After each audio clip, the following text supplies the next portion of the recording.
చిన్ను మర్చిపోకుండా lunch box తీసుకెళ్ళు. చూడు మిని, నువ్వు అనవసరంగా ఏం మాట్లాడుకో, వాళ్ళతో మేం మాట్లాడతాం. వీలైనంత వరకు ట్రై చేస్తాను. ఓవర్ గా మాట్లాడితే ఊరుకోను. కన్ఫర్మ్ గా ఒప్పుకోదు. Stay strong. పద పద.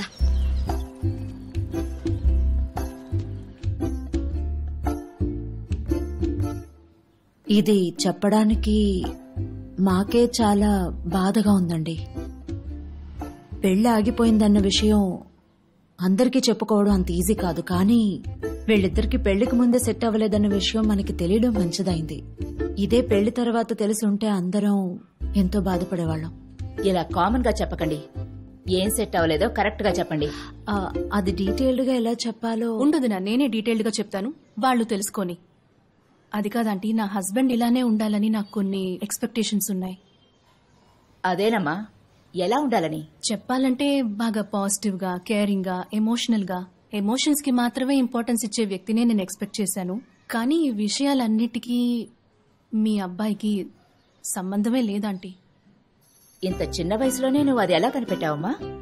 అదా చిన్న చిన్న వాటితోనే ఆంటీ. ఒకరోజు ఈయనకో మెసేజ్ పెట్టాను, ఉదయం నుంచి తిరిగి తిరిగి షాపింగ్ చేసి కాళ్లంతా నొప్పులుగా ఉన్నాయని. దానికి రిప్లై ఏం పంపించారో అడగండి మీరే. ఏమని పంపించావు? ఒమేగా 350 ఉదయం 1, రాత్రి 1. విన్నారుగా?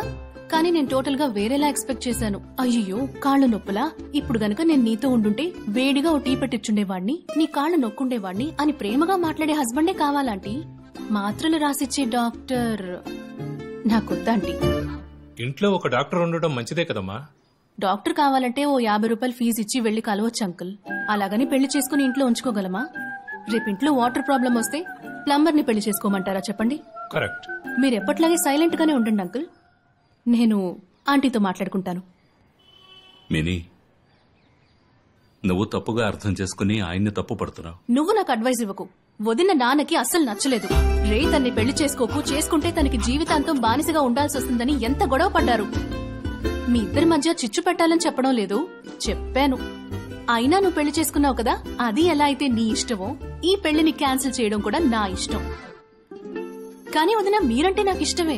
ఫస్ట్ టైం చూసినప్పుడే నచ్చేశారు. ఆ రోజు మీ నాన్నగారు హాస్పిటల్లో అడ్మిట్ అయినప్పుడు ఆ రిపోర్ట్స్ ఈయనకు పంపించి చూడమన్నాను.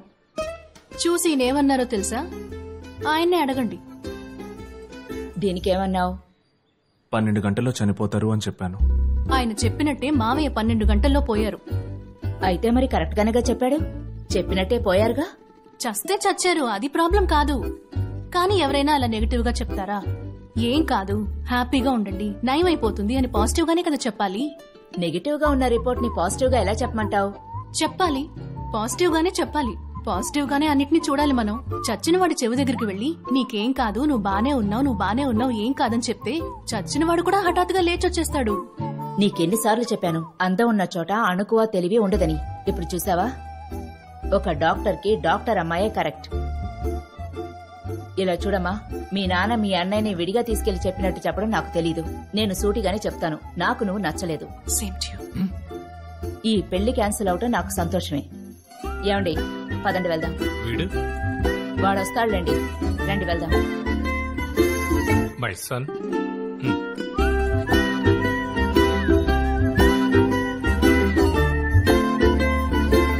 వెళ్ళిపోయారు కదా, ఓవరా? టైం అయింది. మై డాడ్,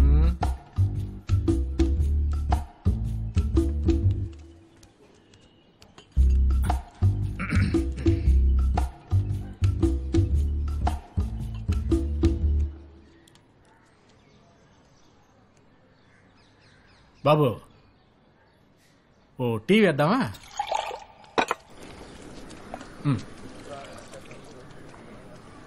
నీకు దేవుడు నమ్మకం ఉందా? ఉంది సార్. ఆ దేవుడే నిన్ను కాపాడి ఈ పెళ్లి క్యాన్సిల్ చేసి నిన్ను విడుదల చేశాడు. అది నీ ఇంటికి వచ్చిందో నీ ఇల్లు రెండైపోతుంది. చూసావుగా నాకు నా కోడలికి ఎలా ఫిట్టింగ్ పెట్టిందో. మా బాధ దానికేం తెలుసు. మా పిల్ల జీవితం బాగుండాలని నీలాంటి కుర్రాన్ని వెతికి తీసుకొస్తే ఇలా అందరి ముందు కూర్చోబెట్టి కళ్ళాపి నీళ్లు చల్లింది. నిన్ను కన్నవాళ్ల కడుపు మండిపోదు. నీకే నష్టం లేదు బాబు. బాగా చదువుకున్నావు, అందంగా ఉన్నావు, బుద్ధిమంతుడివి. నీకు చక్కటి అమ్మాయి వస్తుంది. నా కూతురికి దాని తోలు కాస్త ఒలిచి దాని పొగరనిచే ఓ పొగరపోతే దానికి కరెక్ట్. నేను కూడా పొగరబోతున్నా అంకుల్.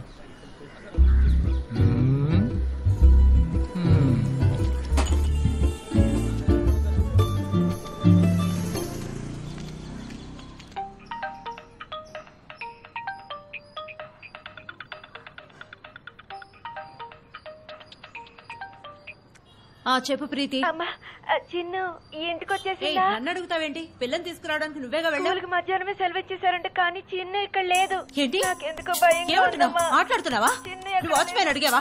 వాళ్ళు మిస్ అడిగావా? ఏమైంది? సరే నువ్వు ఒక నిమిషం అక్కడే ఉండి చెప్తాను. మేము బయలుదేరాం. ఏంటో ఈ రోజు Chinnu school half day leave ఇచ్చారంట. పిల్లలు కనపడటం లేదంట. నువ్వు బస్ తీసుకురామ్మా. ఎక్కడికి వెళ్తున్నావు? ఇలా రండి. ఫ్రెండ్స్ దగ్గర ఎక్కడికైనా వెళ్ళి ఉంటుంది. నేను ఫోన్ చేసి చూడు. మాట్లాడుతున్నాను. సుకన్య వాళ్ళ అమ్మకు రండి. ఫోన్ చేయి. నువ్వు క్యాబ్ బుక్ చేయమా. ఫోన్ తీసుకొస్తాను. క్యాబ్ బుక్ చేస్తున్నాను, అడగండి. తను బుక్ చేస్తాను. ప్రియా ఫోన్ చేశాను. హలో ప్రియా. ప్రియా, నేను ప్రియాంక అమ్మని రా. ప్రియాంక మీటింగ్ వచ్చిందా? 3 minutes చూపిస్తాను. సరే నాకు హెల్ప్ చేయమ్మా. సంయుక్త నెంబర్ పంపిస్తావా? థ్యాంక్ యూ రా, థ్యాంక్ యూ. మావయ్య మీరు ఇంట్లోనే అలాగమ్మా, ఉండండి. అలాగే. ఇటు నుంచే వస్తుంది. ఏమైంది? చిన్నుకు హాఫ్ డే లీవ్ ఇచ్చారు. తన ఇంటికి రాలేదు, స్కూల్లోనూ లేదు. నాకు చాలా భయంగా ఉంది. అయితే స్కూల్కి వెళ్ళి అడగొచ్చుగా. అక్కడికి వెళ్తున్నాం ఇప్పుడు. అదే క్యాబ్ బుక్ చేసాం. క్యాబా? నా కారు ఉంది, అందులో వెళ్దామా? మీరు బాబాకి ఫోన్ చేయండి. నేను ఏంటిది? సుకన్య వాళ్ళ ప్రీతి అమ్మకి ఏమంది? చేస్తాను. హలో. సీట్ బెల్ట్ పెట్టుకోండి. సుకన్య వాళ్ళ అమ్మగారా? నేను ప్రియాంక అమ్మని. పాప అక్కడికి వచ్చిందా? సీట్ బెల్ట్ పెట్టుకోండి. అలాగా. ఒక్కసారి సుకన్యకు ఫోన్ ఇస్తారా? నేను తను మాట్లాడుతున్నాను. హలో స్కూల్కి సుకన్య. కరెస్పాండెంట్ చనిపోయారని ప్రియాంక స్కూల్ నుంచి ఎప్పుడు బయలుదేరిందమ్మా? వచ్చిందేమోనని. అలాగా. సరే తను వస్తే వెంటనే నాకు ఫోన్ చేయమంటావా? థ్యాంక్ యూ రా. బాబాయ్ తను సుకన్య ఇంటికి కూడా వెళ్ళలేదట.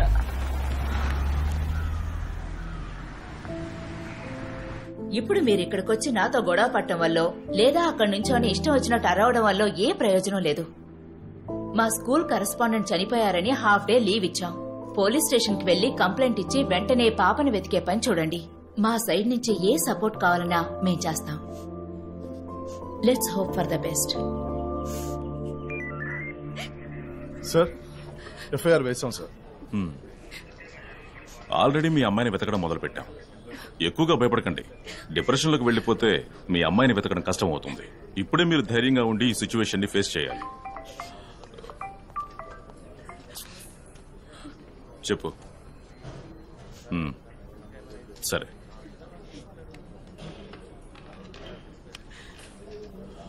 మూర్తి, రేపు 5 గంటలకి పాపను కోచింగ్ క్లాస్ నుంచి పికప్ చేసుకోవాలి. మర్చిపోకు.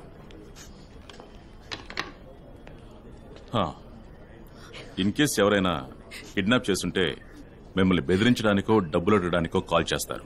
ఒకవేళ కాల్ చేస్తే ఆ కాల్ ని ట్రాక్ చేయడానికి, మానిటర్ చేయడానికి 24 గంటలు ఒకడు మా సైడ్ నుంచి మీ ఇంట్లో ఉంటాడు. సరేనా? భగత్ ఎక్కడా? వస్తున్నాడు సార్.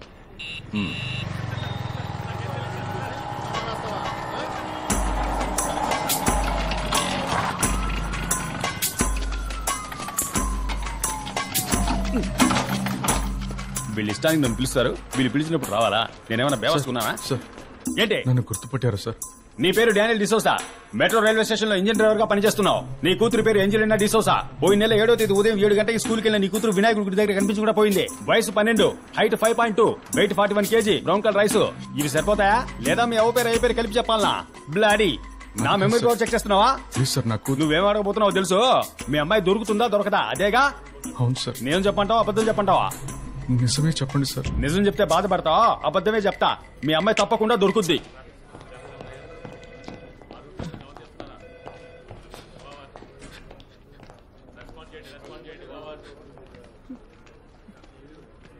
సార్, ఏమైంది సార్? నా కూతురు కనిపించకుండా పోయి 1.5 నెలలు అవుతుంది సార్.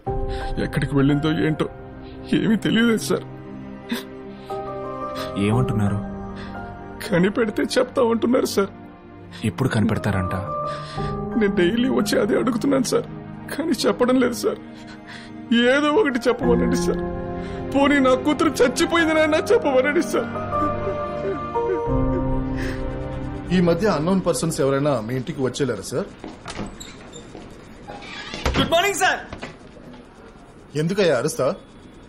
భోంచేసావా? నువ్వు పని చేయి. వీళ్ళ అమ్మాయి కనిపించట్లేదట. వీళ్లతో వాళ్ళ ఇంటికి వెళ్ళావు. ఏదైనా థ్రెటనింగ్ కాల్ వస్తే ట్యాప్ చేయి. కరెక్ట్ గా మానిటర్ చేయాలి. అయ్యయ్యో, మళ్ళీ పాత పనా? డిపార్ట్మెంట్ లో చేరడానికి నన్ను రికమెండ్ చేస్తానని మళ్ళీ అదే పని చెప్తున్నారు ఎందుకు? ఎన్ని రోజులు కాల్స్ రికార్డ్ చేయమంటారు చెప్పండి? నేను డిపార్ట్మెంట్ లో చేరి రికార్డు సాధించడం మీకు ఇష్టం లేదా? నువ్వు ఓవర్ గా మాట్లాడుతున్నావు. నువ్వు వెళ్ళొద్దులే, ఇంకెవరైనా పంపిస్తా. నేనే పోతా. బయలుదేరండి. పిల్లని బాగా చూసుకోవడం కంటే ఏంది పీకే పనే? సరే చాలే వెళ్ళు. ఇంట్లోనే ఉండాలి, బయటికి ఎక్కడికి వెళ్ళకో. బాత్రూమ్ వచ్చిన ఇంట్లోనే ఉండమంటారా?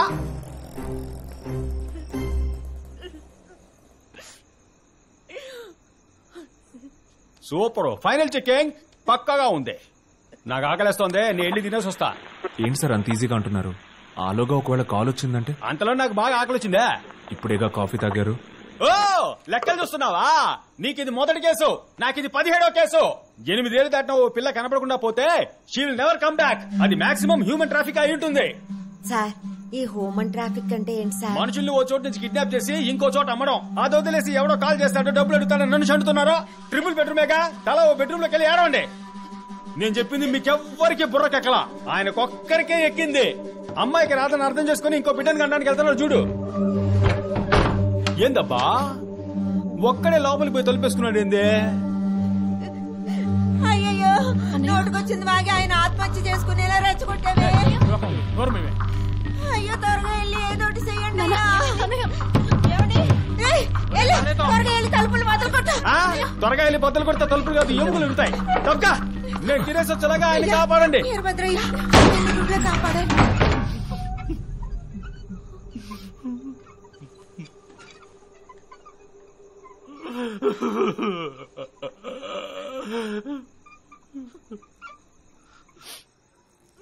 ఆత్మహత్య చేసుకోవడానికి ధైర్యం ఉంటే మరెందుకు సార్ అదే ధైర్యంతో మీ అమ్మాయిని కనిపెట్టడానికి ప్రయత్నించకూడదు? పోలీసులు ఓవైపు చేసేది చేయనివ్వండి, మనం కూడా మన ప్రయత్నం చేద్దాం. చూడబ్బాయా, పోలీసులు ఏం కనిపెట్టరు. మన పిల్లలు కనిపించకుండా పోతే కనిపెడతారా ఏంటి? అదే కమిషనర్ బిడ్డో మినిస్టర్ బిడ్డో కనిపించకుండా పోతే మిలిటరీనే తీసుకొచ్చి దింపుతారో. నువ్వు రెండో చెప్పిందే కరెక్ట్. నీ బిడ్డ నువ్వే ఎత్తుకోవాలా. ఆయన చెప్పినట్టుగా ఎత్తుకు, వీలైనంత వరకు ఎత్తుకు. నీ వల్ల కాలేదా చచ్చిపో. అప్పుడు నువ్వు సావడాన్ని ఎవరు అడ్డుకుంటారో నేను చూస్తా. అంతవరకు ఈ ఫ్యాన్ కట్టిన చీరని ఎవ్వరు విప్పకూడదు. ఏంటా సూపు? పిల్ల దొరక కంగారు పడుతుంటే కాటుకు పూసుకుని కూర్చున్నావు. నీలాగే నేను లిప్స్టిక్ పూసుకుని కూర్చుంటే నీకెట్టా మండుద్దే? Irresponsible lady. నాకు తెలిసినంత వరకు ఎదుటి వాళ్ళ పరిస్థితిలో ఉండి మీరు ఆలోచిస్తారు, కానీ ఈ విషయంలో మాత్రం మీ అమ్మాయి పరిస్థితిని ఆలోచించడం మానేశారు. తనేమనుకుంటుంది సార్? నాకు మా నాన్న ఉన్నాడు, ఆయన తప్పకుండా నన్ను కాపాడడానికి వస్తాడన్న నమ్మకంతో ఉంటుంది కదా సార్. ఇప్పుడు మీరు చచ్చి ఆ నమ్మకాన్ని చంపడం కరెక్టా సార్?